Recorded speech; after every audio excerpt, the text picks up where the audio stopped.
Africa's largest commercial hub, Lagos, is faced with frequent power outages as new businesses have led to commercial and industrial development, including investment like the Lekki Free Trade Zone, the Dangote Refinery, Core Atlantic project, and numerous housing schemes, raising demand for electricity consumption in the state. With a fast expanding population of about 27 million people and an average of about 1,000 megawatts for no more than 12 hours a day, the challenges of servicing this huge number is a question begging for an answer. So let's explore this conversation now. Mr. Sydney Akimolado is CEO of Paysolar. He joins us in the studio now. Thank you so much for your time. We appreciate you for coming. Thank you so much, and thank you for having me. Good morning. Yeah, let's look at 69% of households of about 27 million people in Lagos are effectively off the grid, and about 37% of the total figure is connected. Only 31%, rather, 31%, only 31% is connected to the national grid. What does this imply with this huge number for Lagos market and the consumption rate? So thank you. Let me first of all start by saying that outside of the housing deficit challenge, power, that's electricity, is probably even the first biggest challenge that Lagos as a mega city is facing. And when you talk about the numbers, Lagos, you mentioned this, the commercial hub, for if not just Nigeria, but even the West African sub-region.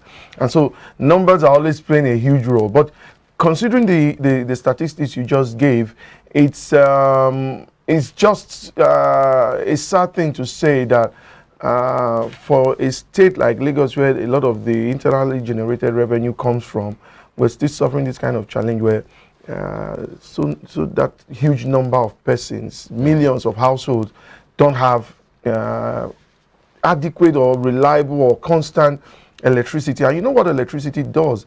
They say it's like the soul of business, it's the soul of any economy.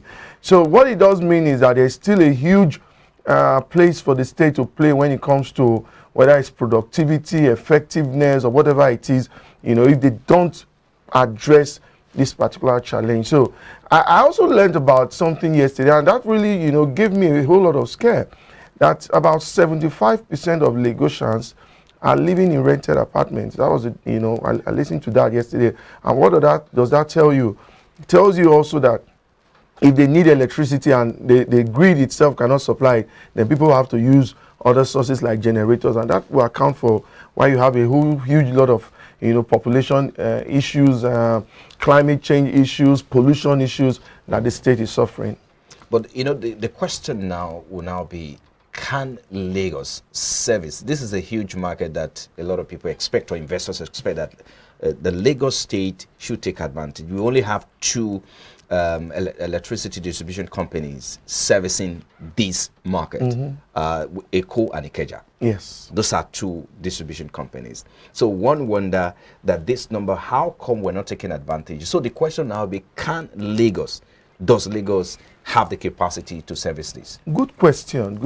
This same question you asked now has always come to the fore. Why? Because when the federal government privatized or sort of broke down the power holding company, they still held on to the transmission part. So you have the GenCos and the DISCos, giving out to private entities to manage. So what you need to be asking is the question you need to be asking is whether Lagos State can really go on its own to provide value for the whole chain when it comes to electricity. That is generation, distribution, as well as transmission. And the answer is a no, because the federal government still has this in its exclusive list, and so it's really difficult for states to start. Let me say this. Why Asiwaju Bola Ahmed Tinubu was governor, he tried, introducing some independent power projects. But if you ask me, those projects are still lying there, not really maximizing their full capacity.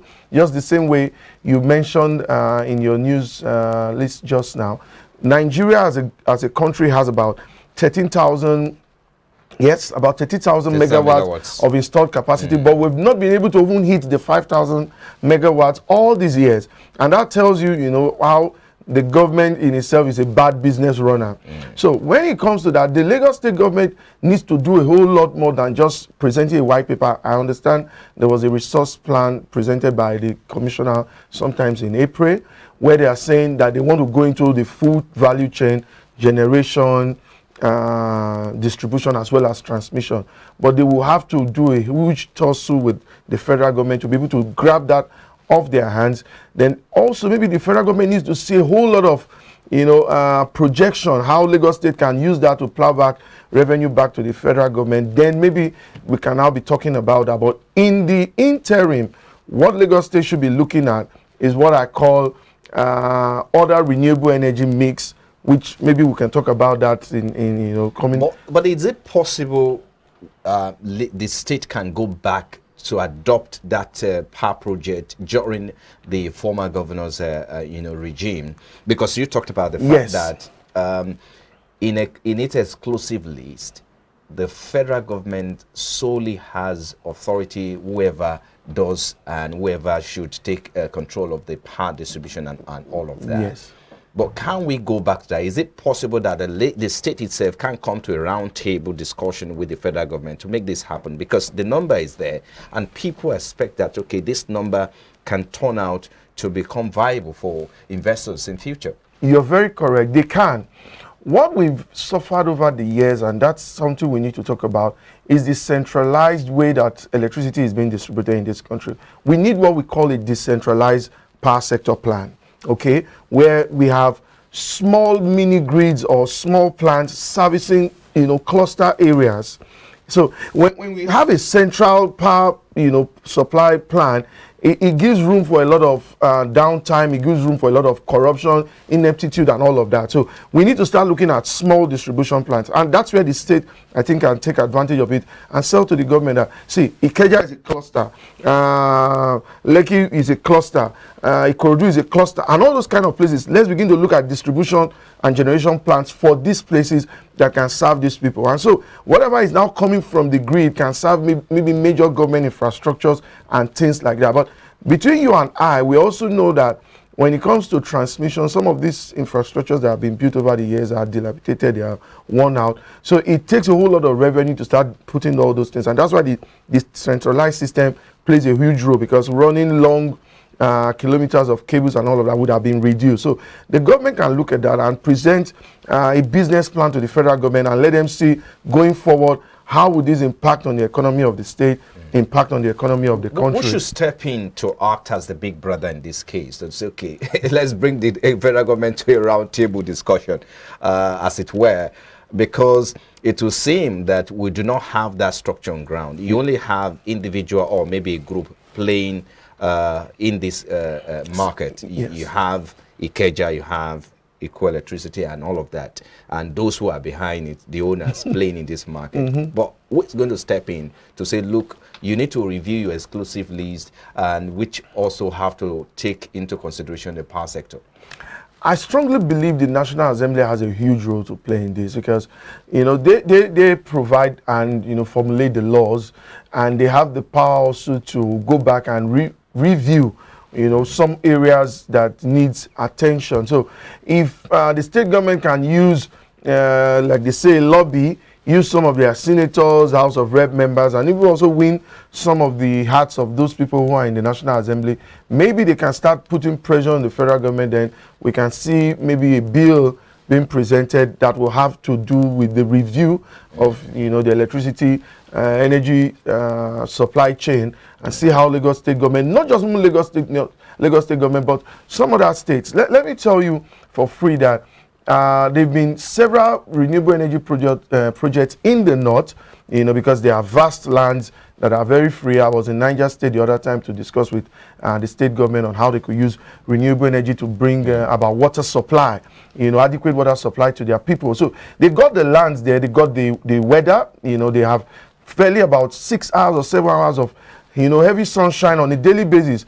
And even the Lagos State government can also look at some of their own areas where they have a unique advantage. For example, Lagos State is more like a coastal state, and we have the beach there doing nothing.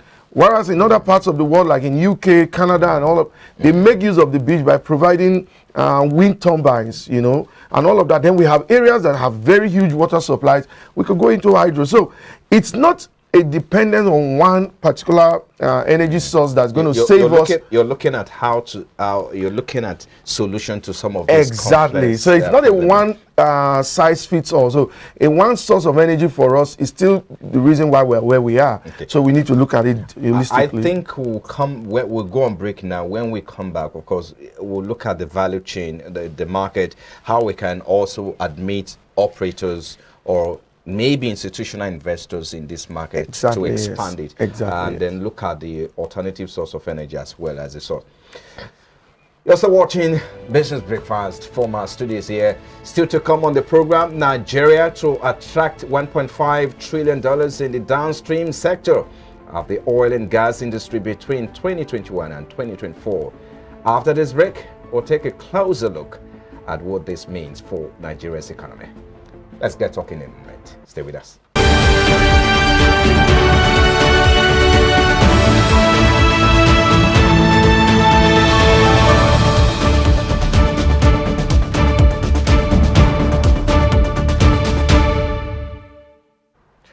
Welcome back. This is Business Breakfast from our studios here in Lagos, Nigeria's commercial capital. So let's get talking now. The Organization of Petroleum Exporting Countries said about $450 billion worth of new refinery projects and expansion of existing units would be invested in Nigeria and other developing nations. It disclosed that the investment were part of the expected $1.5 trillion that will be invested in the downstream sector of the oil and gas industry between now and 2045. The Secretary General OPEC, Sanusi Barikindo, made this known yesterday at the African Energy Week in Cape Town, South Africa. So let's get talking now. So take a look at the development by the government and what this means for Nigeria oil and gas sector. Sydney Akimoladun, CEO of Hesola, is still here with us in the studio. Thank you for your time. And we're going to talk about, before we went on break, we're going to talk about the value chain and how this market can be expanded further to accommodate more investors for consumption and distribution. How do you think we can make that happen? I think we should start from there before we get into, of course, the investment attraction for Nigeria. So good. You know, I keep saying this, when it comes to giving everybody electricity or supplying power, it's still not a one size fits all. Why do I say that? The man in the rural area doesn't need like 3 kilowatts of electricity. He just needs to get by, you know. So he needs to charge his phone, maybe watch TV, you know, some other stuff. He's not really concerned about the modern things in the larger society. So what do we look at? There are systems and, you know, sizes that, you know, can be provided. In renewable energy, there's what we call PICO. PICO are small solar home systems that can provide for phone charging, DC lightings, radio, and stuff like that. And, you know, so there are people in that sector who can play, you know, investors' role in that sector, and the government needs to look at bringing all of these persons on board. Like some of us who provide solar energy for customers, whether it's small, you know, medium or large scale and all of that. You discover that sometimes it's not based on the size of the house or the needs, but people just want something more of a backup. So when government needs to look at this, how do we get investors in these various categories to begin to play, bring them all to a round table and begin to look at, you know, things that they did for the telecoms and, you know, the banking and some other housing sectors and all of that, rebates, you know, tax reliefs. The other thing I even talked about the other time I was discussing on the radio station is the fact that even some of the tariffs are still very high on imported goods, and then we're not seeing a lot of local production too. So some of these challenges needs to be addressed by government. Then you can see private investors wanting to come into, you know, the sector because it's now vibrant and they can make money from it. Okay, so let's talk about this now. Get back into this, but before then, let me quickly ask a question. Can the power grid? Yes, we'll talk about renewable source of energy. Let's get into that now. But do you foresee a situation where we get rid of the concept of electricity supply from the grid? Now that we're talking about renewable energy, alternative source of energy, can we ever, or can the country ever get past the supplying power, electricity from the grid? Yes, we can. Just few days ago, maybe about less than 24 or 48 hours, we learned in the news that the former chairman of the the Fund Pensions Board was given an 8-year sentence. Somebody will ask, why am I bringing that?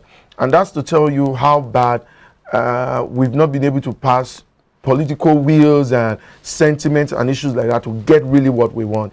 And what am I saying is the fact that we can, if there are the political will, if there are people in government who says this is the direction we want to go.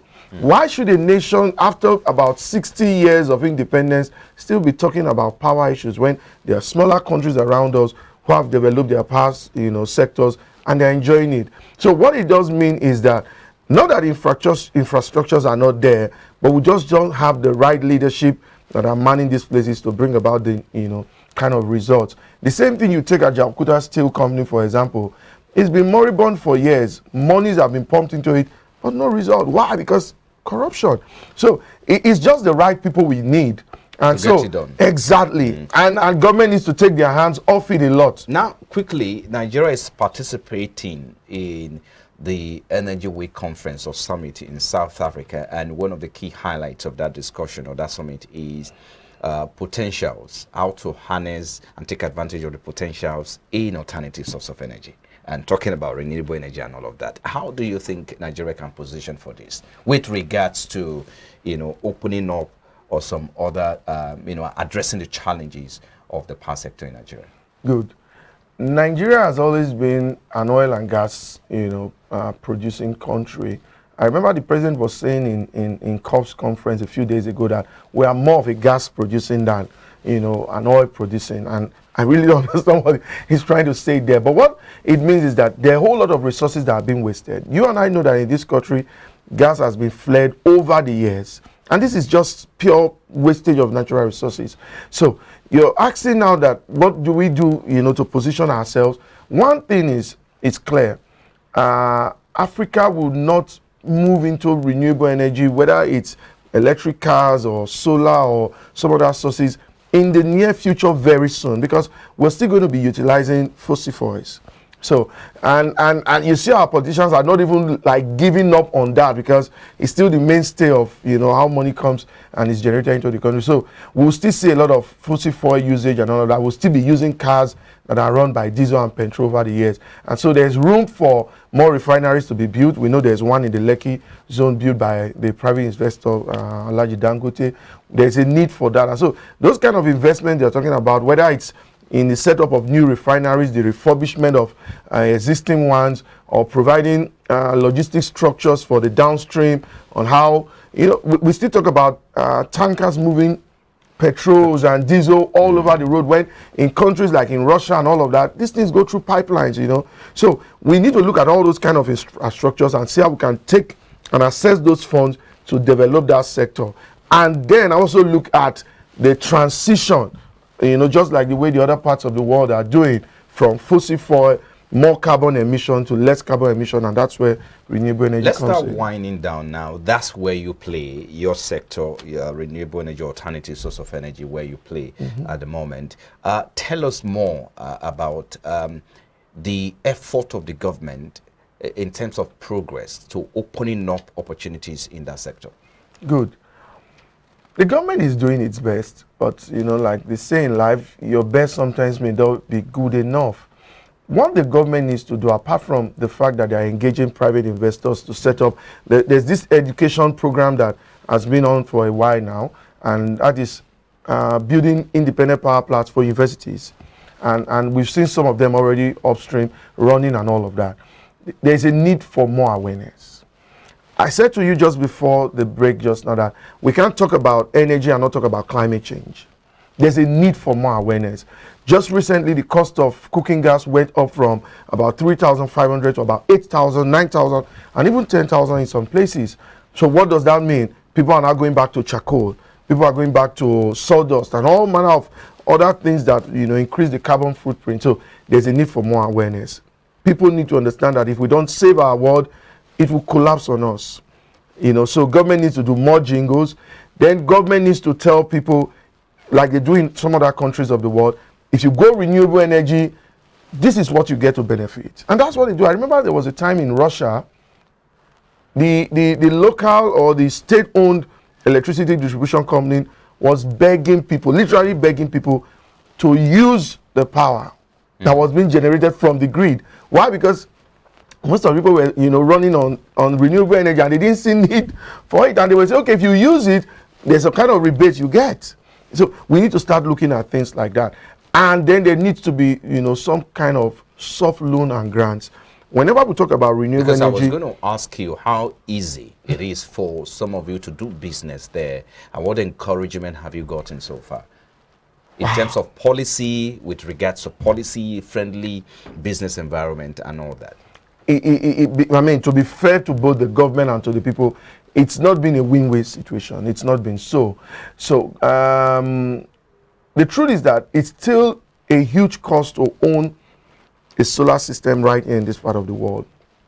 The initial cost is huge, but in terms of the return on investment, it becomes, you know, a bit easy. But again, how many persons can, you know, just cough out several hundreds of thousands or millions of naira, you know, to set up these things? And so that's where government needs to look at it. Otherwise, we start promoting corruption. Somebody said to me one time, he said, look, if a guy needs to pay like 600,000 naira for his house rent or something, and he's receiving 50,000 naira as monthly salary, he will look for other means, you know, to make up for it. So the same way they are doing with the housing scheme, where you have mortgage and all of that, there can be mortgage systems provided also. And for those of us in the sector, we are asking for reduction in custom tariffs. We're asking for good environment where we can also look at production locally. And just imagine in a country of about 200 million persons, we don't have a substantial production company that is producing its own solar panels. What we have are assembly plants. We don't have battery companies here.